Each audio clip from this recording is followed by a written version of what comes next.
I'm a passionate believer in the London market and a passionate supporter of Lloyds. And I believe genuinely in the Lloyds infrastructure. We could never have started our business anywhere else but Lloyds in the way that we did it.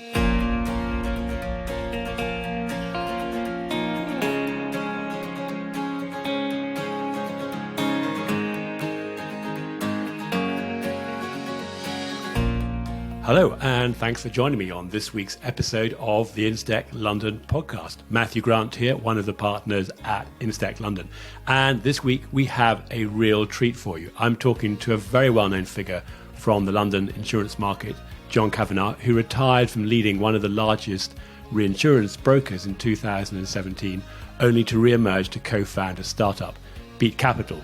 This has rapidly established itself as a home for entrepreneurial underwriters across a range of insurance classes and proving it's never too late to start a new business. We cover a lot of topics in this one, so it's a bit longer than usual, but still less than 1 minute for every year of John's career.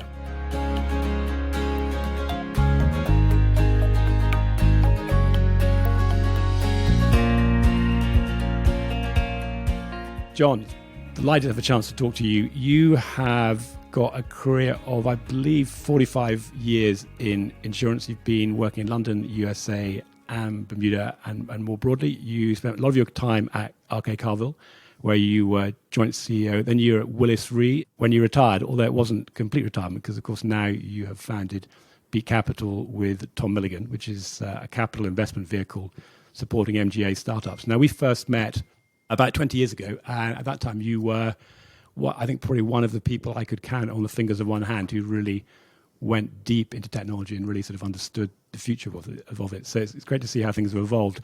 Anyways, let's talk a bit about Beat. So what's it like running a startup? Yeah, it's great, actually. I mean, it's very energizing starting a business. I did it once before back in 1984, actually, with 3 partners, and we formed an umbrella broker under the auspices of Minette. Back in the day, you weren't allowed to start your own Lloyd's broker from day one. You had to be umbrellaed. So my first new startup effectively was back then, and we had such fun doing that. So I had very fond memories of the whole process of starting a business. So when I retired from Willis Re in 2017, I certainly wasn't ready to retire full time. I felt as though I'd done as much as I could on the broking side, and ran one of the big 3 firms in that regard. So I felt like doing something quite different. And the rationale behind the startup of Beat, I mean, number one, I've always been a great fan of my partner, Tom Milligan. He's an outstanding underwriter. I felt as though we'd make a very good duo. We both got very different skill sets. But we had a shared belief that there was a lack of opportunities for young, talented entrepreneurs within the global insurance market, and not just in London. So we felt as though if we could start something that gave a platform to entrepreneurs, that would be a very worthy thing to do. I'm slightly in the twilight of my career. Tom is 10 years younger than me, but certainly this for me was one of the things I've always wanted to do. I have made very strong views known that we were in the London market the place to go for entrepreneurial startups, and through regulation and cost and scale issues. We've lost that mantle. So in our own small way, we wanted to try and reinstate that somehow. So we've created an incubator platform that allows young, talented entrepreneurs to start their own businesses. We give them significant equity in what they do. We give them a lot of freedom. They run their own business, and we provide them with infrastructure, guidance and support and capital. So we finance their businesses. That's part of what we deliver. And we give them underwriting capital. We've got the benefit of an upswinging market at the moment, so it's always nice to have a bit of fortuitous tailwind in whatever you do. This is my first foray into underwriting, which has been an interesting switch. I would be dangerous with a stamp in my hand, but I'm very happy to say my partner is not. So it makes for a nice pairing, actually. And, we've added a third partner, a chap called Paul Rayner, who's an outstanding individual. With a financial markets background. So we've got skill sets in underwriting, financial markets and distribution, which is my forte, and it makes for quite a powerful combination. So we're making very good progress, and it's a very, very exciting thing to do, start one's own business. No, I mean, it's tremendous to see that success, and you've certainly been getting more visibility in the last few months. I think when you started off, you were attracting underwriters that had existing relationships and bringing those in. But are you also looking at a slightly more sort of entrepreneurial model where you're prepared to incubate people with good ideas, maybe not quite such strong established networks to bring to you? So the initial model was based upon finding top decile underwriting talent that wanted to start their own business. And that was an easy start for us because we knew where that talent was, and we had a framework to deal with that. So now that we've established that platform, and in fact we started 5 businesses since we started in 2017. We were incorporated in May 17. But now we're looking further afield at opportunities outside top decile underwriting. So we will look at portfolio risk and we will look at fintech opportunities. In fact, we're working on one right now, which is a sort of pseudo fintech opportunity where we're combining loyalty structures with insurance risk, and we're distributing using the loyalty product. So, yeah, we're not wedded or tied down to any particular type of business now. Now we've got the framework established. You know, we can look at portfolio risk, we can look at fintech. As long as it's a good idea and the people are good and the talent is there, you know, whether it be underwriting talent or technical talent, yeah, we'll take a look at all those types of businesses. And we know that the framework works, and we have the capacity, underwriting capability to make these things work and bring them together. And some of the most interesting offerings now are where organizations are coming from outside of insurance and bringing clients, bringing analytics. And so you mentioned that's a loyalty product there and the fintech. Can you just talk a little bit more about what that is? Sure. So, I mean, the loyalty phenomena has been around for a long time, and it's driven largely by retail enterprises, you know, or airlines or whatever. But it's never really been adapted to insurance. So we've basically got sight of an established loyalty model that works in a number of different industries, and we think this has application to the insurance industry. And we're looking at a particular market where the brokers are struggling to survive because the insurance companies in that region are going direct on home, auto and SME. And the brokers are struggling to compete with that. So what we're trying to provide here is a product that gives the brokers some degree of leverage against this sort of move towards direct selling by the big insurance companies in the area. So the brokers are really delighted with this product. And we give the broker the power to distribute the loyalty so that they can use that in a number of different ways. It can be different products that you accumulate. It can be an e-wallet that you build, or it can be discounts on your insurance premiums. And it links into different lifestyle benefits and things like that. So it's a pretty well-trodden path. But like most things, you know, the insurance industry has been very pedestrian in adapting some of these technologies. But we think that this one has got real legs, particularly in the market that we're looking at. So, yeah, it's quite exciting. But, you know, what we're not trying to do here is reinvent the wheel or come up with an untested fintech. Yeah, we're looking at something that is tried and tested, that is proven, and it does have legs. So all we're really doing is adapting that to our industry. And we've been so slow as an industry in picking up on some of these things. And that's not just in the loyalty area, it's broad technology, you know, compared to other industries.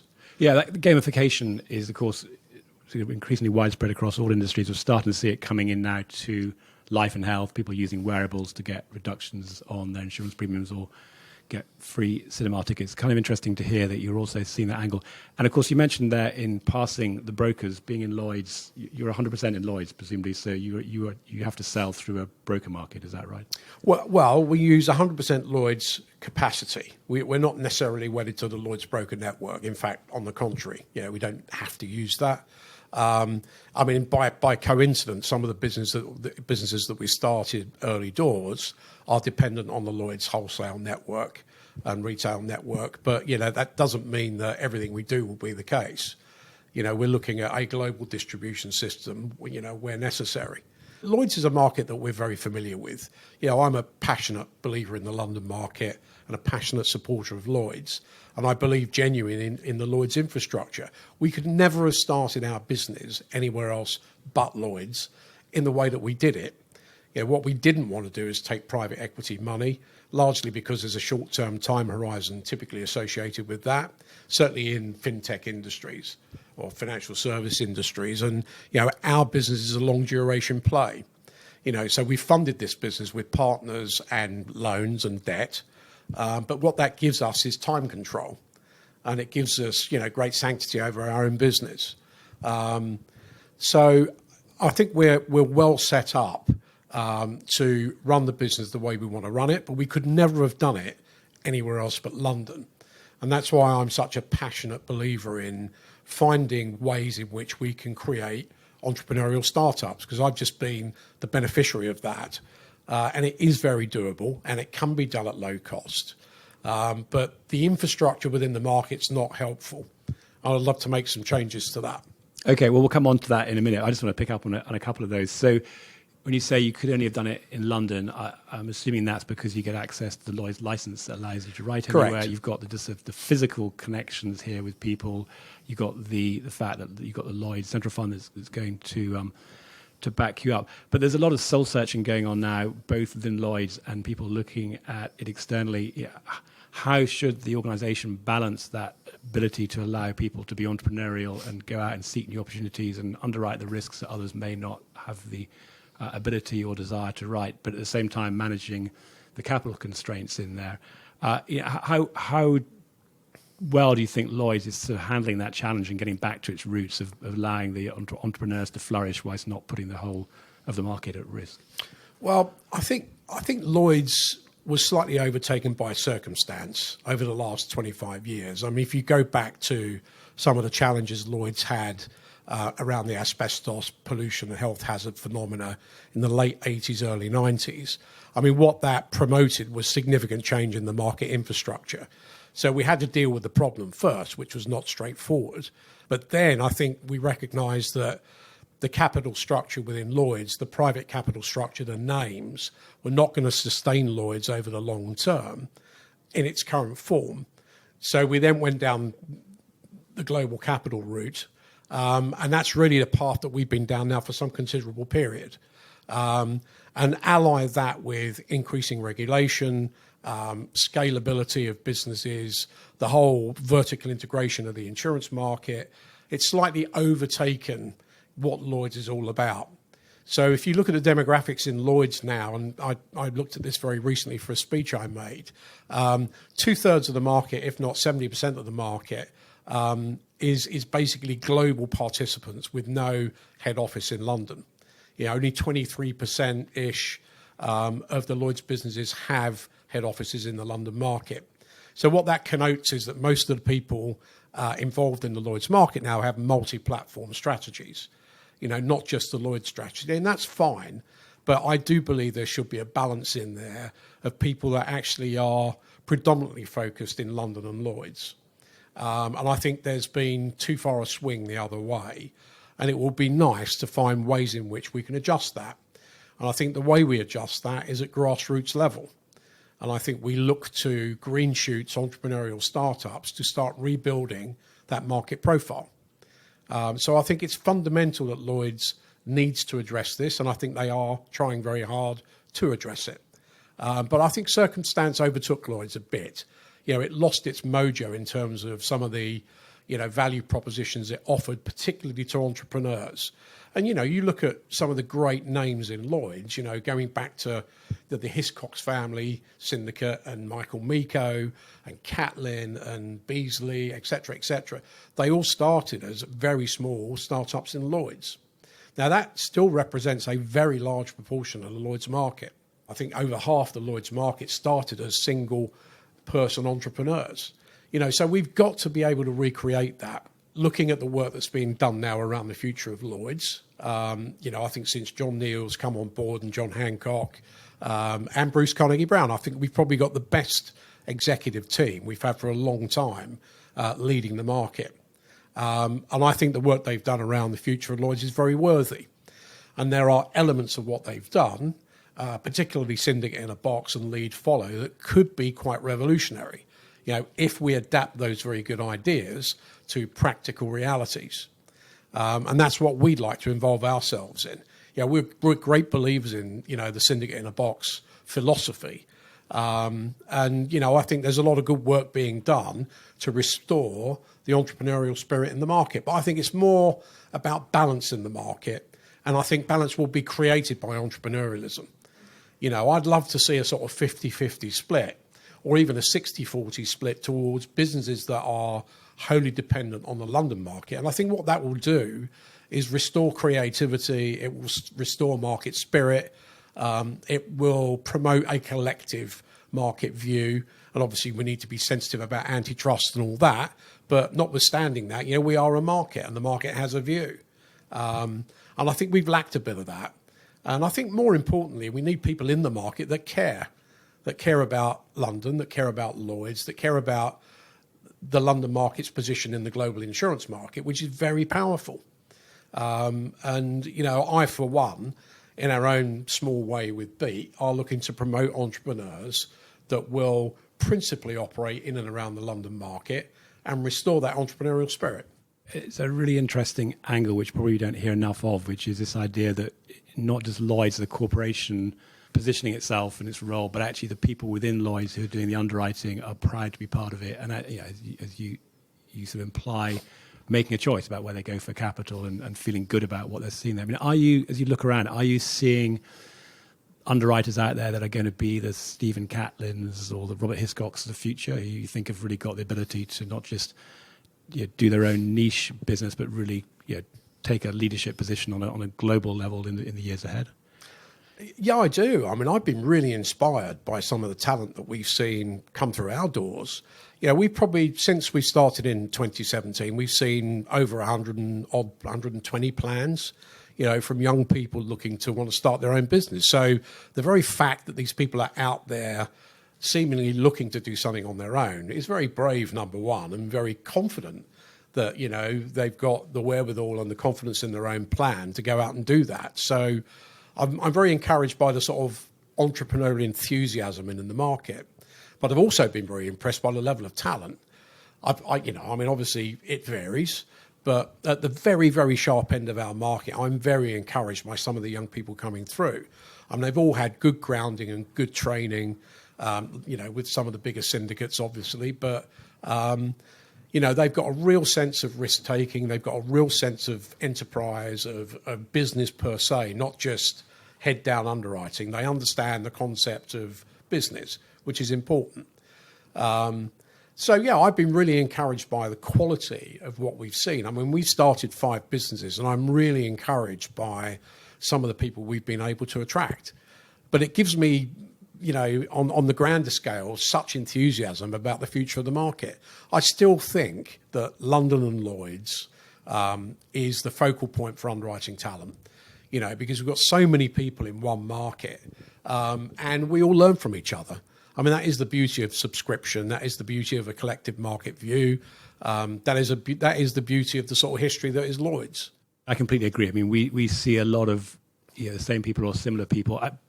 Really interested in that point about risk-taking, because on the one hand, I think everyone today would recognize that data is really valuable. It's important to do analytics. But we're starting to see a slight theme coming through now, which is at risk of going over-prescriptive in terms of how people are making choices. And your point about, you said one of the elements of talent of an underwriter is the ability to understand the risk. And so are you seeing the ability, I mean, in the marketplace, both as tolerance for an ability to make an underwriting decision that it has to both balance what's available in terms of the analytics, but actually also knowing when it's okay to take a risk, possibly because you can sort of manage the aggregation, or the capital is still going to be protected, but it can't always be determined by the ability to analyze things to the nth degree of detail before you can make a decision? Well, I think that analytics have brought such phenomenal insight into risk-taking. I began my career when there was no analytic data, and we were looking at market share and some very basic measurements of exposure and risk. And the market really did depend on instinct as the primary underwriting tool. some people's instincts are better than others, but the advent of modelling around catastrophe, exposure management, and availability of data generally has made us much more informed. So I think we're much more of an informed industry than we've ever been. I think that our use of data is still very patchy. I think the manner in which we collect data and manage it and store it and distribute it is very patchy. There's lots of work that needs to be done around the system of insurance in terms of how we use what we've got and how we distribute what we've got. But, the progress that we've made certainly in the last 25 years has been phenomenal. Really since the advent, post Hurricane Andrew of cat modelling, when that really came to the fore in 1993. Before that, we had no analytical capability whatsoever. I mean, the brokers had absolutely no capability. I look at my time at Willis Re. I mean, that was the fastest growing area of our business. We had 200 analysts when I left, and they were embedded within the business. They were a fundamental part of what we delivered because we'd shifted from a broker to an advisor. And the analytic support that we needed for that was fundamental. So I think that instinct in underwriting is still very important. I mean, my partner, Tom, has phenomenal instinct, but he also looks at the data very closely.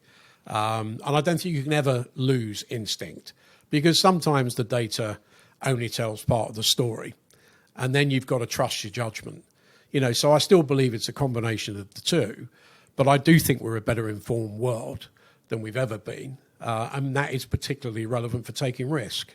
And with Beat, so when you look out there at the opportunities, and I know Tarion was one of the early companies you brought in looking at cyber, what is the balance you see as being opportunities for you between this increasing shift into the intangible assets that are much harder to understand, analyze, accumulate, versus just doing the existing core insurance, property, liability in a slightly different way? Have you got a bias sort of towards the new or just doing the old slightly better?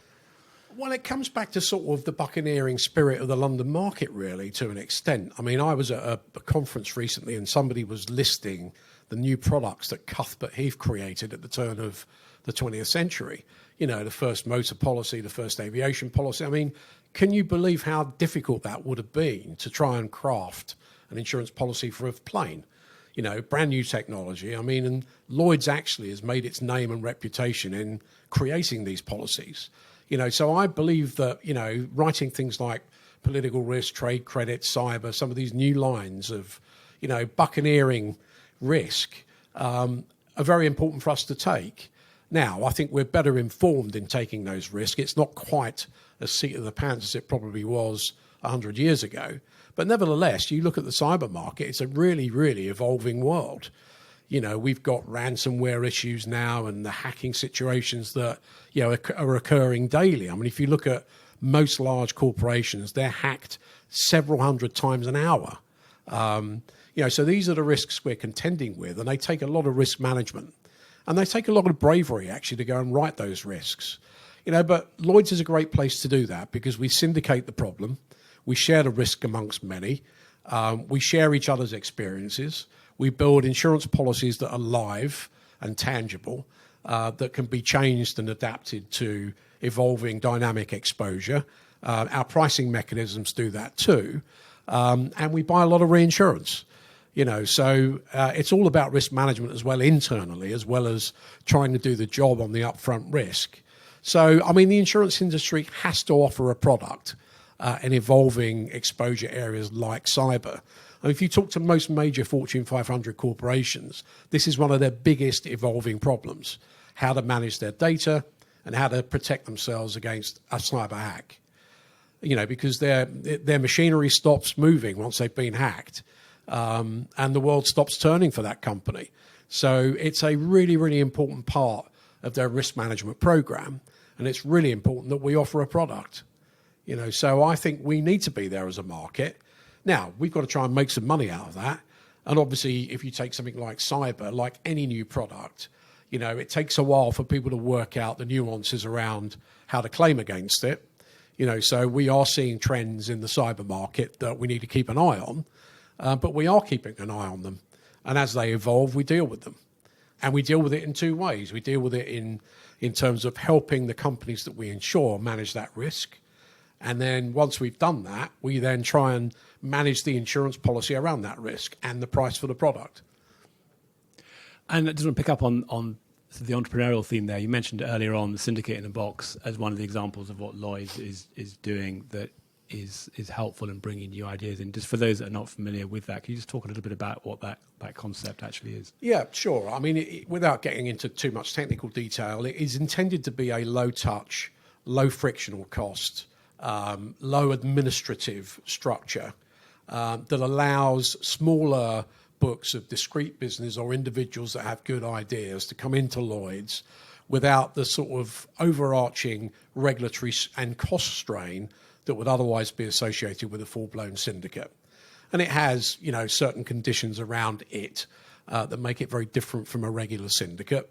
But it's meant to try and accommodate new ideas, new businesses, without the overarching scale, regulatory, and capital constraints that we'd otherwise face with a regular syndicate at Lloyd's. So I think it's a very earnest attempt by those that are working on the Future of Lloyd's initiative to open the doors to a different type of customer, to a different type of entrepreneur or a startup that would otherwise struggle to get into Lloyd's.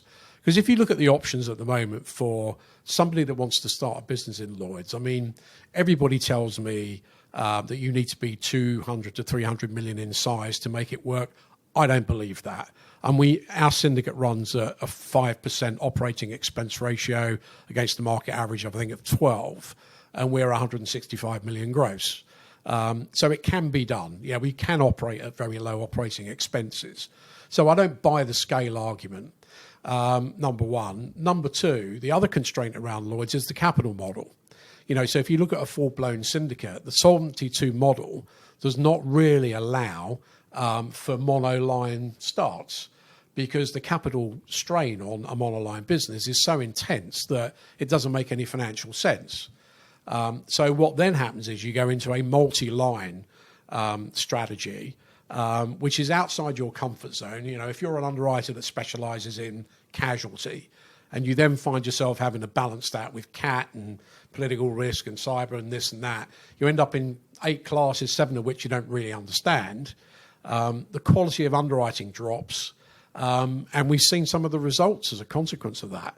This is not the way we should be starting businesses. So I think I'm hopeful that syndicate in a box will provide the gap between a monoline entrepreneur and starting a full-blown syndicate.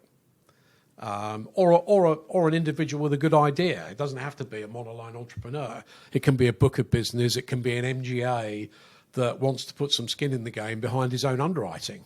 It could be a number of things. So syndicate in a box is there to broaden the church of types of businesses that Lloyd's can accommodate. And we so desperately need it because we've had some great underwriters start new syndicates in the last 5 or 6 years, and they've really struggled. And they've struggled because of scale, the overarching regulatory regime, both at Lloyd's and the PRA, and they've struggled with the Solvency II model, which means they've had to diversify. And obviously the market, when you throw everything else into the ring, has been very soft. So they're starting at a difficult time, with a difficult structure, with very expensive overarching regulation. You have to go through a turnkey process because you're not allowed to start your own managing agent, which is probably right.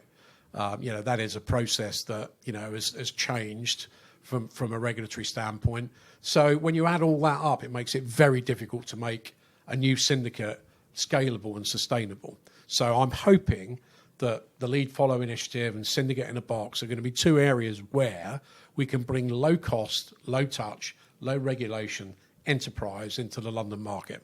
Excellent. Well, I know Lloyds itself has had a lot of interest in the syndicate in a box. Just talking more broadly about Blueprint One, because that is obviously one of the elements of that and the future at Lloyds, and you've talked earlier about your support for it and the team. But the plan, I think everybody would agree, is a great plan, but of course it's all now about the execution. what in your mind are the critical components that Lloyds and everybody who's involved in this needs to get right to actually take this from a great vision into something that really has a true impact on the market? Well, I think the practitioners need to get with the program. We've been very good at moaning about what's going on, within the corporation and everything else. I mean, I actually think we've got great leadership now. And I think we've now got some things that we can work with. So everybody needs to look at the opportunity for what it is and start taking advantage of it. We certainly will be. I think what Lloyds is trying to do is open the door to more avenues of accessibility, and we need to embrace that. So as practitioners, we need to look at ways in which we can use some of the proposals that are on the table. Now, these are all works in progress. I mean, if you look at Syndicate in a Box, it's a very, very broad church that they're trying to appeal to. So as you might expect, there's not a lot of specificity around how it works. Our view is until we try one, we won't really know, and we are going to try one. And I think that once we've looked at the nuances around it, it will either work or it won't. But I mean, I think Lloyds will work very hard if there is a good idea on the table to make it happen. Yeah, I mean, there seems to be a theme connecting these, which is the entrepreneurs you're seeing at Lloyds, the pride of being at Lloyds, the vision, the just getting on with it. And I think it also links back to something you said in the past about your experience at Carvill, where you're one of the second-tier reinsurance brokers out there and you needed to compete against the big companies. For you, innovation was really important and it drove innovation and it was at the heart of the company. A lot of the challenges that seems to happen for the larger organizations, it just gets very difficult for innovation to flourish because any individual's impact is quite difficult to see in the organization. Of course, when you're at Willis, you would have seen more examples of that. I mean, so if you sort of compare the two, what in your experience when you're at Willis did you see worked for helping large organizations create the space and the freedom for people to go and innovate? That actually really made it, they could see it made a difference to the organization, and the organization itself would sort of move into some new directions that they might not have seen if they hadn't encouraged that innovation to come from within. That's a very good question. I mean, having spent 21 years at a firm that was wholly dependent on creativity, I mean, we couldn't survive unless we came up with a much better idea than some of our bigger, more dominant competitors. And we were very successful at doing that. And we really did some great work at Carvill.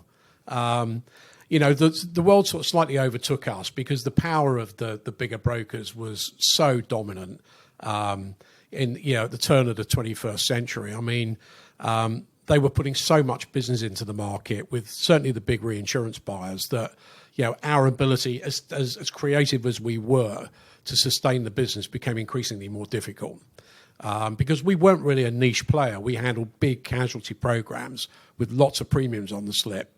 And that was the absolute focus for some of the larger brokers when it came down to using their might and power. So as creative as we were increasingly finding it difficult to make an impact despite all of the good ideas. So it was very interesting when we merged with Willis in 2009.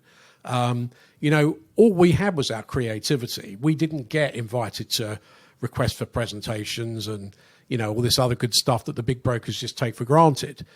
So we came in with this sort of fresh approach of this is how we do our business, and it was very different. Now that's not to say for 1 minute that there weren't some very creative people within the organisation at Willis. There absolutely were. But there wasn't an embedded culture of creativity and entrepreneurialism. And it's very difficult to embed that culture in a firm that size quickly. So it's sort of small touches on the tiller, really, in areas where you feel you can make an impact creatively. And I think we did that. I think the culture changed a lot. In the period I was there, not because of me. It was just I felt that we were much more front foot with the manner in which we went about our RFPs. We were much more front foot in our creativity. We took nothing for granted. We looked at our hit ratios much more closely. We became a lot more salesy, although we were an advisory business. But you've got to go out and sell your wares. But I think a lot of the big brokers are going through a lot of change now because they've all hit their market share capabilities, and it's a question of where they go from here. So it is the ones that actually are going to be creative that will do better. And there are some good independents now that have found their niche. Companies like Tiger Risk and Beach. We use both of those brokers. They're very creative, and it's nice to see. Actually, I mean, I'd love to see a bit more of that in the market. And as you're talking there, it strikes me that there's a sort of parallel between what makes a great entrepreneur, which is both this vision on the one hand, but keep coming back to the metrics and measuring success and testing. Very similar to an underwriter. It's a combination of you've got to use your analytics, but you've also got to know when it's time to follow your instinct. But I'd just like to sort of pivot a bit away from what you're doing at Beat in the market and talk a bit about Slipcase. So you joined Alex Hearn, who founded Slipcase, bringing together news across the market. It strikes me that you've got a lot of things going on already. What was it that sort of drew you to go and support Alex in his business? So I resolved that when we started Beat, I wasn't going to do any non-executive work, just because I felt I wanted to devote all of my efforts to the Beat project. But two things came along, one of which was Hamden, which, as you know, is the largest provider of private capital to the market. And that had huge appeal to me, aside from the fact I think they're a fine company. I'm a great and passionate believer in private capital. I think private capital will be the engine that drives the re-emergence of entrepreneurs in London. And having the privilege of going on that board and being, to some degree, as a non-exec can be, influential in private capital and the shape that takes, had real appeal. So I joined the Hamden board and I remain on that board, and very happily so. They've got a couple of £1 billion under management in the London market, and they've got great potential. And I think that's where some of the syndicate in the box initiatives will be backed at the outset. So that's very important to me. And the private capital has been very important to the Beat business. So that was an obvious non-exec job for me to do.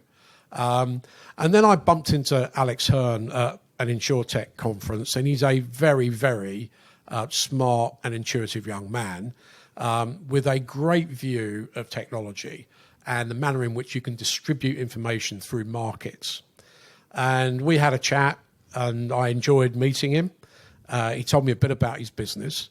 And then when we sort of reconvened in London, he asked me to be chairman of the company, and which I've become, and I've invested in the company. And I just think that the platform that he's building to inform the market in a very, very focused and targeted way about what's relevant to them is very interesting. I mean, it's not a publishing business. It's an information gathering aggregator, if you like, for want of a better phrase. And the market's crying out for it. I mean, at Willis Re, when I ran that business, we were desperate for information. And, we've got the insurance publications, but it needs to be a lot more broad than that. And it needs to be a lot more focused and targeted. And I think what Slipcase has done is crack that, frankly. Or they're certainly in the process of cracking it. So I'm very happy to be chairman of that company. I think Alex and his team are doing some outstanding work. I mean, it's frustrating when you see how progressive they are compared to some of the technology in our industry. It's staggering, really, that we've been unable to embrace the sort of entrepreneurial capability that I see in a business like Slipcase. We're great fans of Alex, and you'll be pleased to know, John, that our podcasts actually appear on Slipcase as well. So you'll also be there as well as being chairman. Yeah. But it's also, I mean, they started off with technology was the heart of what they did right from the very beginning and built a business around that. I think it's a great example for all industries. Well, it's been great to have some time with you. Just before we wrap up, just one thing that would also be helpful for people is you clearly are doing a lot. I mean, a lot in a very effective kind of way. You're running Beat. You're involved with Slipcase. You've got a family life, you play in a band, you know how to enjoy yourself. How do you make time for all those things? You've only got 24 hours in a day like the rest of us. What are your tips for people out there trying to juggle all of these different priorities in their life? Well, it's like the meaning of life, really, isn't it? I mean, I don't think I've really cracked it, if I'm being honest. I mean, I found the most challenging part of my last job at Willis Re, the volume of travel. I found myself being away 5 months of the year, which under any scrutiny puts your family life under a lot of pressure. Not material pressure, but, it's a challenge. So that was one of the reasons why I elected to step down when I did. But I think it's important to not take yourself too seriously, to make sure you get a good work-life balance, to find a good woman or man to marry, to have some fun, really, and don't, keep it real and don't take it too seriously. I mean, that's easy to say. I mean, business is a very serious thing, but there are ways and means of enjoying it and keeping it balanced. I've worked very hard not to bring my work home, which is an important tenet. I mean, my wife will tell you that I rarely bring work home. I just feel that, there needs to be off time, and I've been very disciplined about that.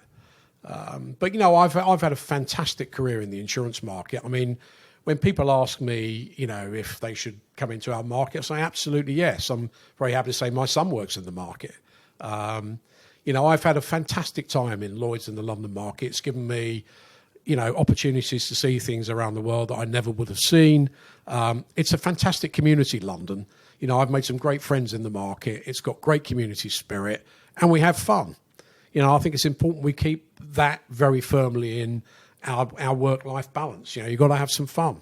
No, I completely agree. And to me, that above all, that is the one characteristic that I would say defines successful entrepreneurs. We see a lot of people out there starting businesses, but I would say unilaterally, those that actually make it beyond the first couple of years are those that keep smiling, no matter what's going on. So, clearly, every time I see you, you look like you're having a great time, John. So thank you for sharing that, and thank you for your time. Some really fantastic insights in there. Thank you. Pleasure. Thank you.